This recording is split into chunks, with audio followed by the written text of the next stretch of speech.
So good evening, good afternoon, good evening, everyone. I hope you've been enjoying the talks. We've received some very good insights today. And I'm going to be talking to you about cybersecurity and what we in the cybersecurity community are discussing regarding AI now. So I don't work in AI. That's that's not my field. I'm cybersecurity, right? And I work at Ncell. So let me start off by, why am I here? What happened in February 2024 was, there was an employee who received a phishing email.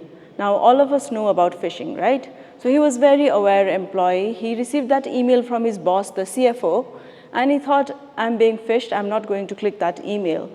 The email was asking him to send a sum of money, 25 million, to one of the vendors, to a party. He didn't respond. And then the boss called him for a meeting. He got a meeting invite from his boss. He went to the meeting. It was a virtual meeting. His boss, lots of his colleagues in the meeting, and they discussed the payment that needed to be made. And then he realized it was actually a payment he needed to make. He went out of the meeting, made the payment, and guess what? Everybody else in the meeting except him was fake. His boss was there, his colleagues were there, all of them people he knew, right? It was not people he never knew. He had only interacted over the calls. No, it was people he knew. He knew how they talked, how they acted, their body language, everything. All of those things gave him comfort that he was really talking to the people who said they were who they were. But it turned out he was the only human there. And that's so interesting. That's the first case we have seen in the cyber community of this happening in this scale. Voice calls we've seen last year. There were a lot of calls happening. There were many headlines in India where people are receiving calls from their sons and daughters and nephews and nieces and uncles and aunts asking for money. That was something we had seen. This was the first video calls, video conferencing. And I mean, that's not something you think about, do you? If your relatives in the US or the UK calls, you talk to them. If they say they need help, you give them help. But should you? You should not. Verify first. So that happened because of phishing, right? And phishing is still one of the, why I'm talking about phishing is because that's still one of the first major things that are getting hackers into the system. There are multiple ways of phishing now. Earlier it was emails. Look at the percentage increase of emails since ChatGPT came out, 4,000 plus. That's huge. Earlier, we used to see 50, 60, 100% increase. This is 4,000% increase, right? And the funny thing is, I don't know if it's funny or interesting, but at least last year, when researchers conducted tests on phishing emails between an email written by AI and an email written by people were clicking the phishing emails that were generated by humans more. Not by a large margin, 2-3%, but it was still more. Now it's at par. We still think humans will triumph because we can look at there are small emotional changes that happens, but that's not going to be there for long.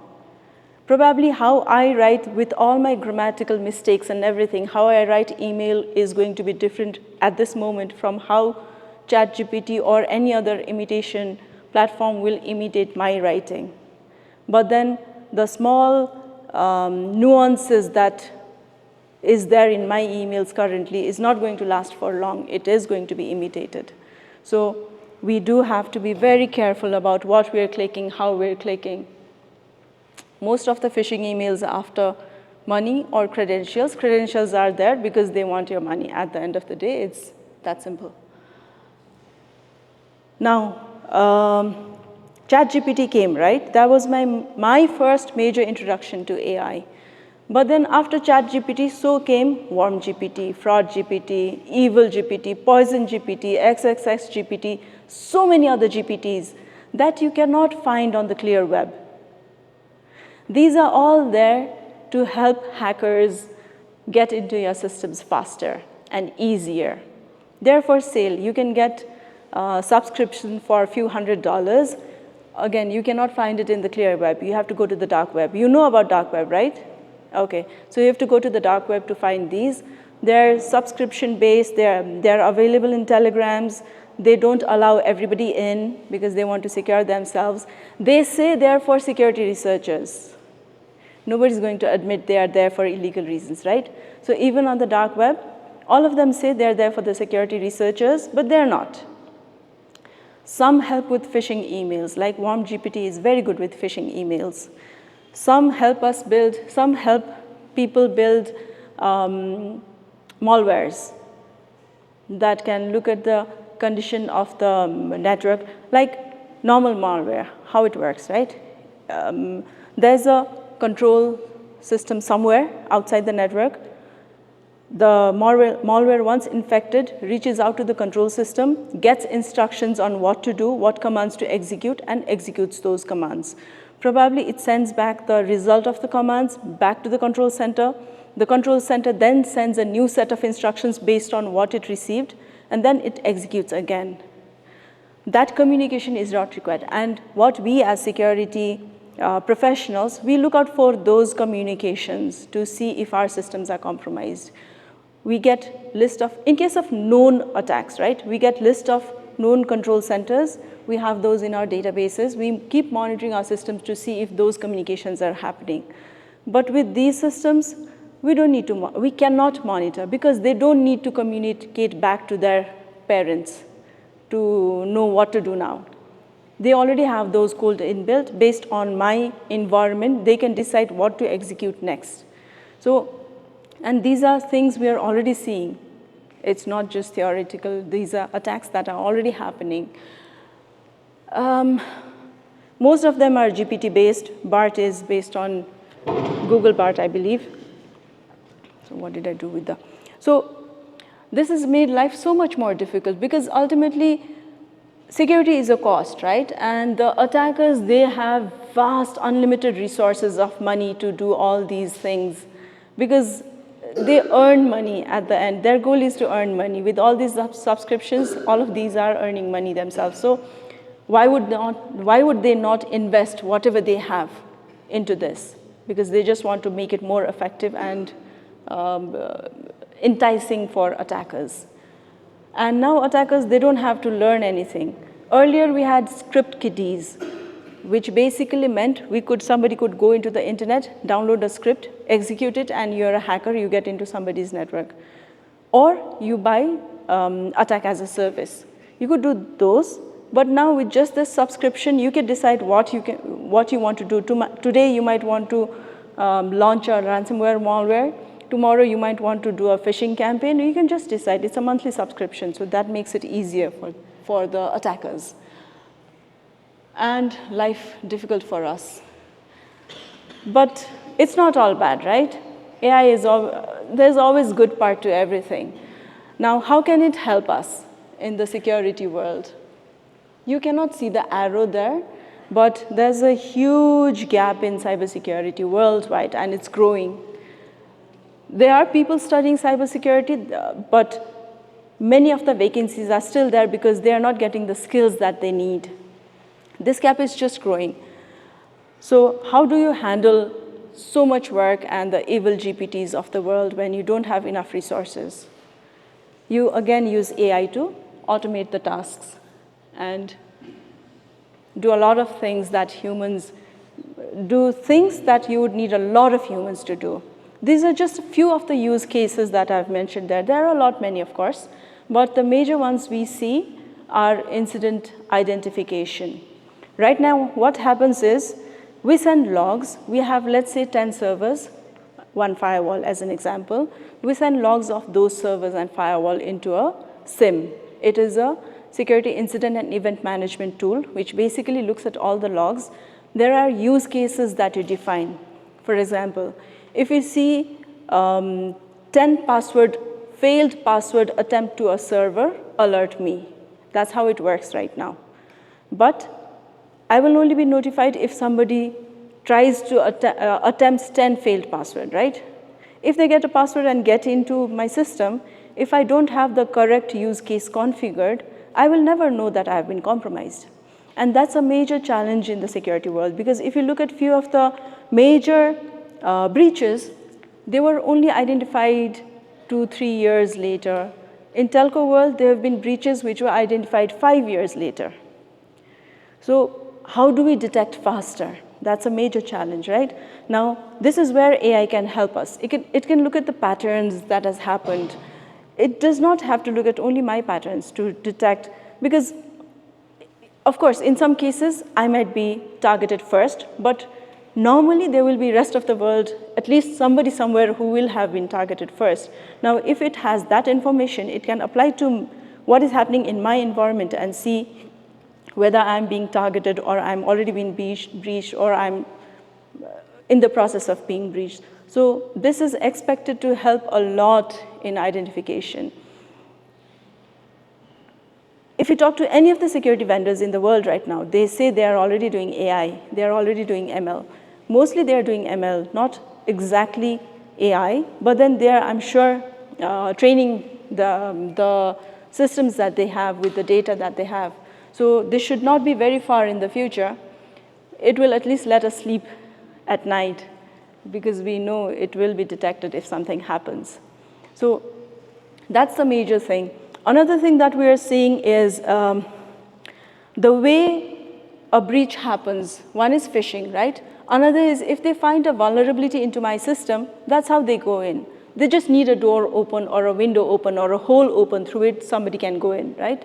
Now, normally, there are researchers who identify these vulnerabilities and publish these, or reach out to the software or the company on which application they found the vulnerabilities. That is one way. Another way is if somebody attacks it. If the hacker identifies and breaches that vulnerability, then we know. That's called zero-day attack, because nobody else knew about it before somebody actually exploited it. So now with AI, you can shift through all of the data available and identify new vulnerabilities, which can then be patched before somebody exploits it. But again, on the flip side, attackers are also doing the same thing. They're also looking at the data to identify new vulnerabilities that they can exploit. So this is a race against who can identify the vulnerabilities fast. But this is still helping. We don't have to wait for 0 days to identify vulnerabilities, or we don't have to wait for the researchers to shift through all of the test cases and use cases to identify the vulnerabilities. The other major thing where at least people like us are getting help is incident response. Detection is one thing, right? Right now we know, because we don't have this capability, we know there are certain cases that might be missed. That gives us sleepless nights, but still there's not much we can do about it. But response is where we need to act very fast. As soon as we know, ideally, if I'm breached, I would like to close that breach within a second or a millisecond, right? Not practical in most of the cases, but there are at least multiple steps that I can take. Maybe I can contain, if I see a laptop misbehaving, I don't have to go and do something there. I don't have to shut down the laptop. I can just contain it automatically based on what my tools have detected or what patterns it's seeing. So that's where we are seeing help to the security community, people like us who are trying to secure our organizations. So this is something we see very major help in. And there are already use cases out there which is using ML to do this for identification and response. The other very important thing, I think, is training. Because right now what happens, I go to my organization, I bring a bunch of people like you here. I tell them phishing is bad, this is bad, this is bad, this is bad. But then it's not personalized to what you understand or how you understand or what your awareness level already is. Now, if we can personalize that based on the data that we have, right? We have a lot of user behavior information. We have this thing called user behavior analytics that we do. Most of the, there are many security tools that give this insight. As an example, if we work 9 to 5, If somebody is connecting to my system at 7, then I get an alert. But then majority of the time it's false positive because there's an error, there's a problem, somebody needs to troubleshoot that problem, so they've logged in. I can't do anything about that, but I waste 10, 20 minutes of my time checking that, right? So we have these behavioral data already with us. Now, if we can train that and use that to identify what a particular user understands, what training would help that particular user, then it would be so much more effective because in the security community, what we say is humans are the weakest link. I can put all of the controls available to me in the world in here to protect Ncell. If one single person clicks a phishing link, then it's all gone. So how do we educate the users is always a struggle for us. So I think this is also going to be a major impact if we can use this correctly. So there are a lot of challenges that's coming our way, we understand that. But then there are also tools that are going to help us in securing ourselves faster. So we are hopeful for the future. Thank you.